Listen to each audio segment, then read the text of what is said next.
Hi there, everybody. Welcome to my channel, Trinergy Awakens Naturally. My name is Kate, and this is a channeled message. I had not intended to jump on at this moment. However, something's been percolating for quite some time now, and now is the day to bring it forth for whatever reason. In chronological time on Earth, we're getting ready to have another Mercury retrograde. It's started end of April of 22 and into May of 22, and we've got solar eclipses, lunar eclipses, and Mercury retrograde, and a lot of doo-doo flying around. And what I'm very clear on understanding and hearing inside and witnessing too, some scenes of what is that when we reach for substances, particularly substances, mind-altering substances, when we reach for those at a critical juncture in our healing, when we opt to back out of doing the healing because I don't want to face that, or whatever the reason is, we're distracted from it, whatever the reason is, when we're at that critical tipping point of healing and we choose to engage some of the harsher mind-altering substances or activities that would take us into that euphoric weird place.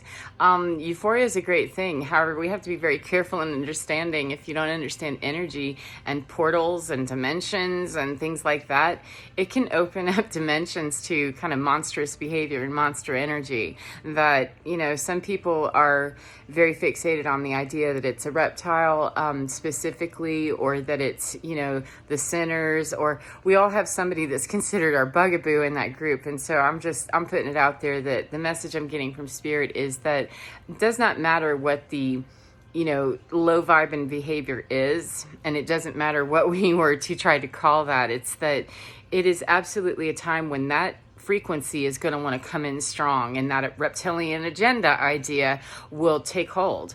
And if we're at that critical juncture of now's the time, do you want to not reach for that mind-altering substance? Or would you like to dig into the healing? And if we reach for that mind-altering substance, it can open up freak show. And I've been given visions of that, of, what other people are going through.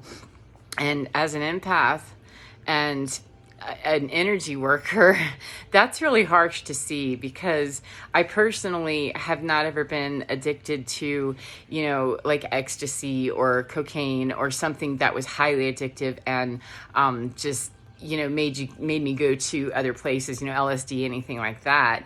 I have battled my addictions. Believe me, I was very fond of, let me just take that little blue pill and go to sleep and avoid.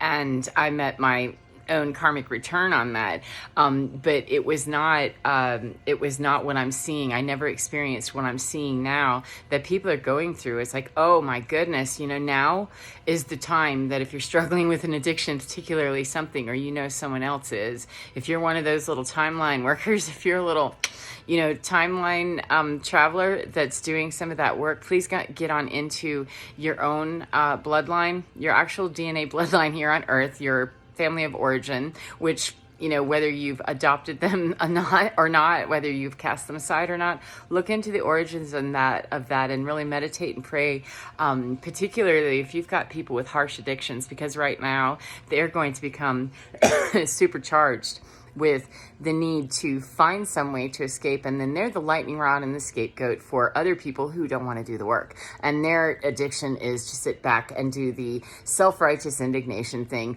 or less of the alcohol or sex or whatever, gambling, whatever the over excessive is. Okay, are you understanding that the person who's going through the harshest, most addictive problems, gotta have my cocaine, gotta have my this, gotta have my whatever, that person then becomes the magnet for, oh yeah, look at her, she's doing terrible. You see that? What a terrible worm that person is. And yet none of us are healing in that dynamic. None of us are healing. We're casting off some of our energy, pouring it into a portal.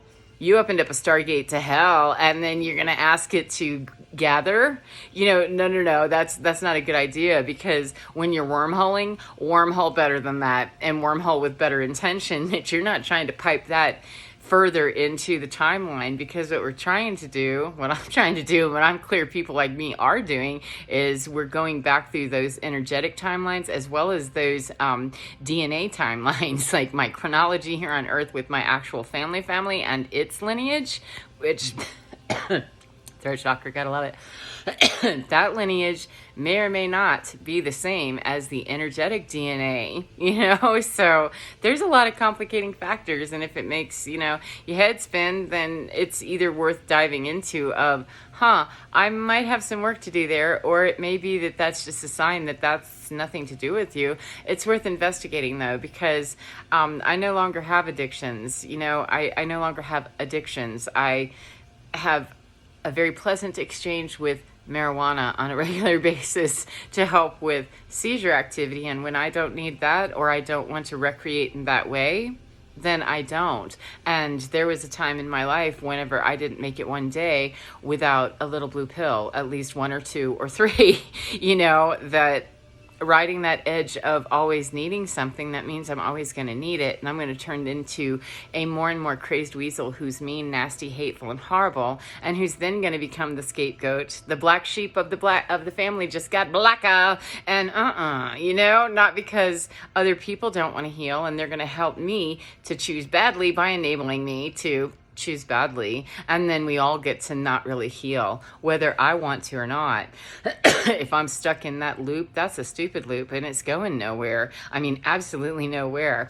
And so perhaps just understanding that some of that energetic work can be done to break that cycle. If you break off one piece of a bad paradigm, it will intrinsically change the rest of the paradigm. How close you get to the core, how strategic you are with the strike. Well, Luke Skywalker needed to be real freaking strategic about dropping whatever he dropped into the Death Star, didn't he? He had to go down a very specific, straight and narrow path, did he not, to go, and then the Death Star was gone. However, if he hadn't been that precision with it, it would have just been a wasted effort. It would have just been, whatever. So knowing that straight and narrow path and knowing where the most strategic strike point is to me what I find out when I'm in my lucid dreaming, my meditation, my prayer, my walking around, my neighborhood just thinking things. However it looks to other people, it really doesn't matter, because if I call it prayer and you call it something else, I don't care, dude. As long as you get to that place that helps you reach for something better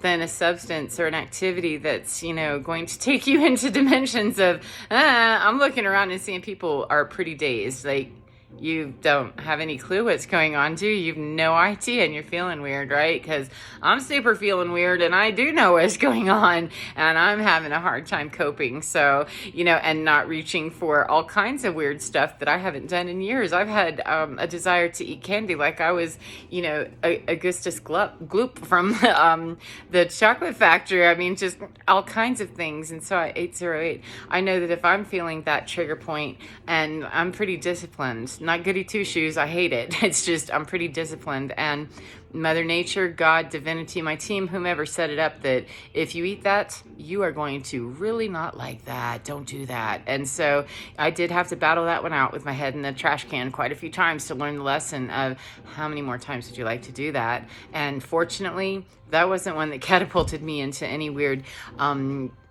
DMT, ecstasy, ASMR. I mean, careful how we're using these great powers and these great resources. They can be used for great things.